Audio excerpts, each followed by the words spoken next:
नमस्कार, number one channel का number one show साजिश देख रहे हैं आप। मैं हूं आपके साथ सपना शुक्ला। साजिश में आज आपको बताते हैं कि पुतिन ने ऐसा क्या किया कि ज़ेलेंस्की रो पड़े हैं। आज बात पुतिन के सबसे बड़े मिसाइल अटैक अभियान की।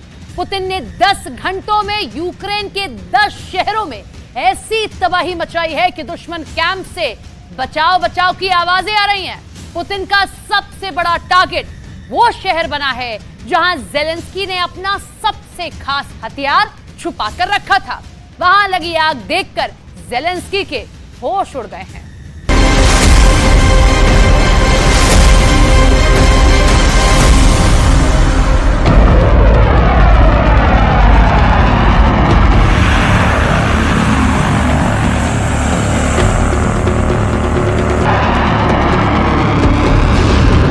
सुखोई 24 रूस का बहुत ही भरोसेमंद ग्राउंड अटैक फाइटर।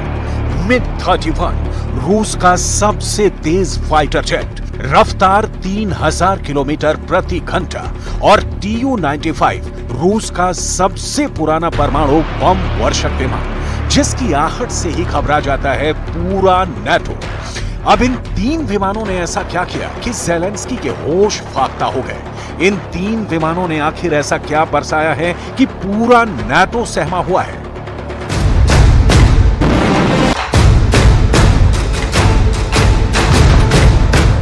पहले इनकी बमबारी की एक झलक देखिए, इनका खौफ समझिए। इनकी उड़ान दुश्मन के दिलो दिमाग पर ऐसा गहरा असर छोड़ती है कि सबको लगता है कि जैसे पुतिन ने पूरे यूरोप पर युद्ध छेड़ दिया है। इन 3 विमानों ने अगस्त की शुरुआत में ही ज़ेलेंस्की की फायर पावर की कमर पूरी तरह से तोड़कर रख दी है, चकनाचूर कर दी है। इन 3 विमानों ने अगस्त की शुरुआत से ही ज़ेलेंस्की को ऐसा झटका दिया है कि यूक्रेन के काउंटर अटैक की हवा पूरी तरह निकल चुकी है। पुतिन की तरफ से अचानक आए ऑर्डर के बाद इन तीनों विमानों को एक के बाद एक तैनात किया गया और उनसे ऐसी जगह पर हमले किए गए जिसे ज़ेलेंस्की का सबसे खतरनाक हथियार गोदाम माना जा रहा था, जहां नाटो से मिले ऐसे हथियार रखे गए थे जिनसे मॉस्को तक हमले की तैयारी पूरी थी, जहां पर इतना गोला बारूद रखा हुआ था जिसकी आग में रूस के कई शहर जल जाते।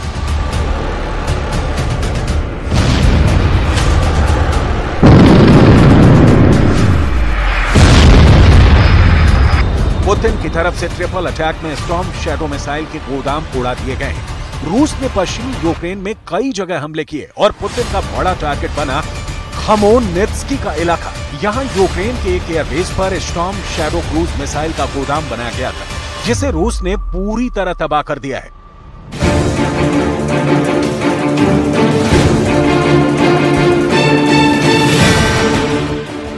यूक्रेन के क्षेत्रीय प्रशासन ने इस बात की तस्दीक की है कि रूस की तरफ से कई हवाई हमले हुए हैं। अब सवाल यह है कि इन हमलों के पीछे पुतिन की रणनीति क्या रही है। क्यों पुतिन के टारगेट पर ब्रिटेन से सप्लाई की गई स्टॉर्म शैडो मिसाइल है और पुतिन इस मिसाइल को पूरी तरह क्यों जल्दी से जल्दी खत्म करना चाहते हैं।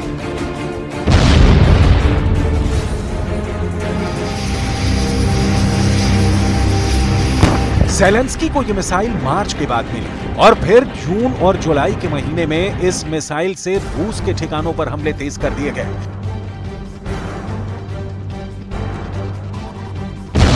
इसी मिसाइल से रूस के कई टॉप कमांडर्स और उनकी ब्रिगेड को टारगेट किया गया। इनमें लेफ्टिनेंट जनरल ओलेग सोको दक्षिणी मिलिट्री डिस्ट्रिक्ट के डिप्टी कमांडर थे।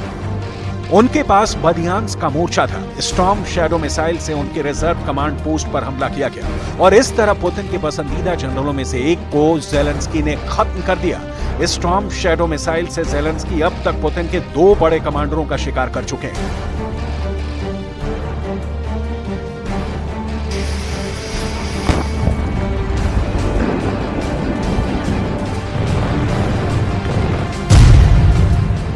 सबसे पहले 12 जून को ज़ेलेंस्की ने इसी स्टॉर्म शैडो मिसाइल से पुतिन के एक जनरल को मौत के घाट उतारा था। ये थे मेजर जनरल सर्गेई गोर्याचेव, जिन पर ज़ापोरिज़िया में स्टॉर्म शैडो से हमला किया गया था। और फिर 1 महीने बाद 11 जुलाई को ज़ेलेंस्की ने बदियांस्क में स्टॉर्म शैडो मिसाइल से लेफ्टिनेंट जनरल ओलेग सोको को मार डाला। एक ही महीने के अंदर 2 बड़े जनरल्स को मारने का मतलब साफ है कि ज़ेलेंस्की अब लॉन्ग रेंज वाली मिसाइलों से पुतिन के कमांडर स्ट्रक्चर को तोड़ना चाहते हैं। पुतिन इस बात को समझ गए हैं और फिर उन्होंने स्टॉर्म शैडो के गोदाम को टारगेट पर ले लिया, क्योंकि ज़ेलेंस्की बताना चाहते हैं कि उनकी मिसाइलों से पुतिन के बड़े बड़े कमांडर भी महफूज नहीं है और वो यूक्रेन की फौज को रौंद कर आगे बढ़ने वाले हर जनरल को मौत की नींद सुलाने जा रहे हैं।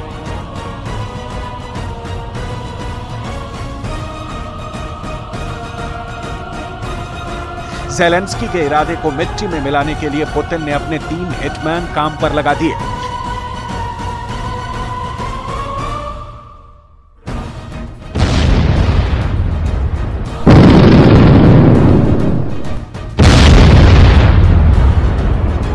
पुतिन ने स्टॉर्म शैडो को खत्म करने के लिए सबसे पहले अपने Tu-95 यानी रूस के सबसे पुराने परमाणु बम वर्षक विमान से हमले किए। इस विमान से KH-101 क्रूज मिसाइल लॉन्च की गई और इससे खमेलनित्स्की के करीब एयरबेस पर ताबड़तोड़ हमले किए गए।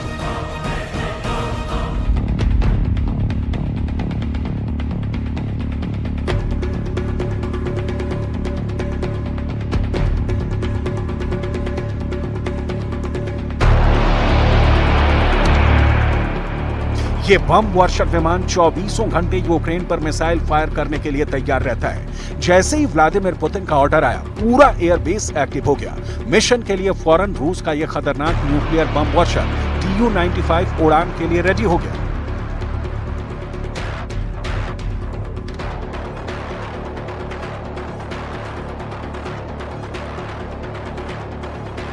ये पुतिन का बहुत ही पावरफुल शो है जो एक फ्लाइट के साथ पूरे यूक्रेन की धड़कन बढ़ा देता है। ये पुतिन के परमाणु हमले का लॉन्चिंग पैड है और इसका एक्टिव होना बड़ा मैसेज होता है। लेकिन हमेशा की तरह इस बार भी पुतिन ने इस विमान से क्रूज मिसाइल दागी।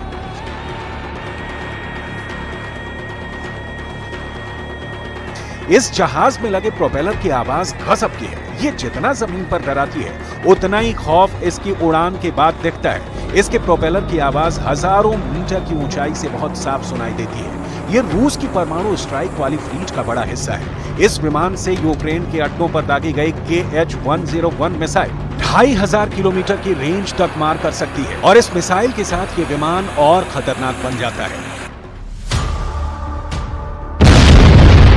Tu-95 के बाद बारी आई MiG-31 की। इस विमान से केंजल हाइपरसोनिक मिसाइल से हमला किया गया और यूक्रेन के कई हथियार गोदाम तबाह कर दिए गए।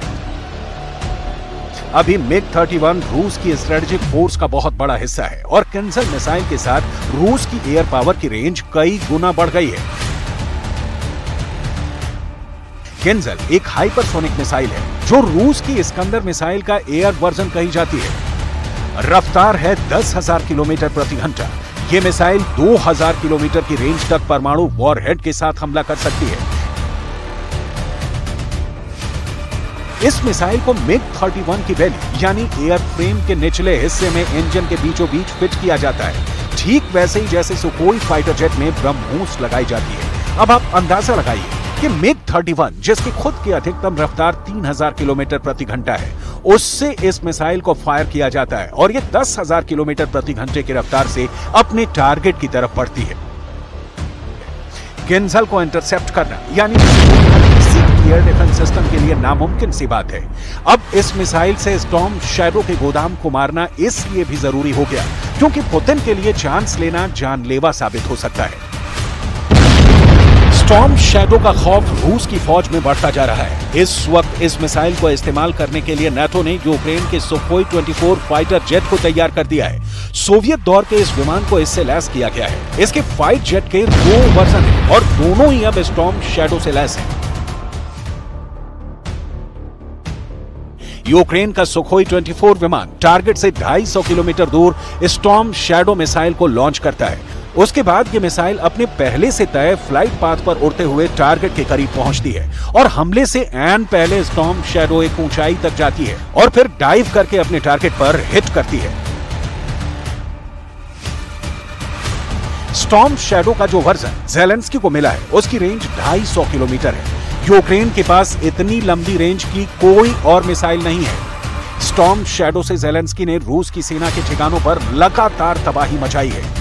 मई के बाद से इसके हमले अचानक बढ़े हैं। जून और जुलाई में तो इस मिसाइल ने भारी नुकसान पहुंचाया है। अब आगे अगस्त और सितंबर में भी ज़ेलेंस्की ने इससे कई हमले प्लान किए हुए हैं, लेकिन पुतिन के जवाबी अटैक ने ज़ेलेंस्की के विकल्प कम कर दिए हैं।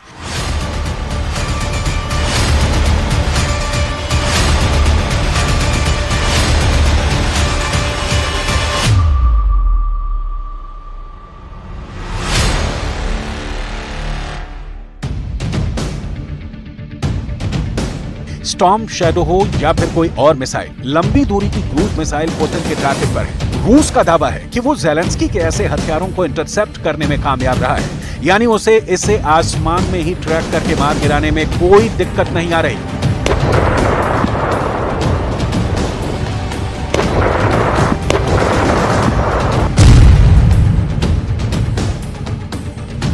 पुतिन को नाटो ने बहुत मुश्किल में डाल दिया है, इसलिए पुतिन ने अब नाटो को टारगेट करने का फैसला किया है। और इसमें पुतिन के 3 बहुत ही खतरनाक फाइटर जेट सुखोई 24, सुखोई 30 और सुखोई 35 तैयार कर दिए गए हैं।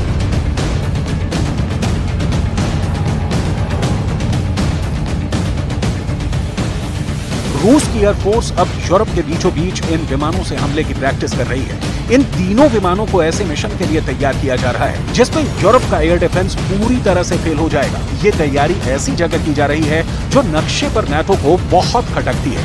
ये है कलिनिनग्राड, और यहाँ पुतिन ने अपने नए हथियार जुटाने तेज कर दिए हैं। फाइटर जेट की नई स्क्वाड्रन भी यहाँ तैनात करने की तैयारी है। ये विमान ऐसे बम से लैस किए जा रहे हैं जिनकी रेंज में आसपास के बाल्टिक देश होंगे और नाटो के वो अड्डे होंगे जो अब तक रूस के हमलों से सुरक्षित माने जाते हैं। लेकिन पुतिन ने स्टॉर्म शैडो को लेकर बड़ा फैसला कर लिया है, और वो फैसला ये है कि अब रूस अपना बदला ज़ेलेंस्की से नहीं बल्कि नाटो से लेगा। देखा जाए तो इस वक्त यूक्रेन का युद्ध बहुत ही खतरनाक दौर में पहुंच चुका है। युद्ध को करीब 1.5 साल हो चुके हैं, लेकिन ये हमले रुकेंगे ऐसा बिल्कुल भी नजर नहीं आ रहा है। दोनों तरफ हजारों या कहें कि लाखों सैनिकों की जान जा चुकी है। दुश्मन को ज्यादा से ज्यादा नुकसान पहुंचाने का दावा दोनों तरफ से किया जा रहा है।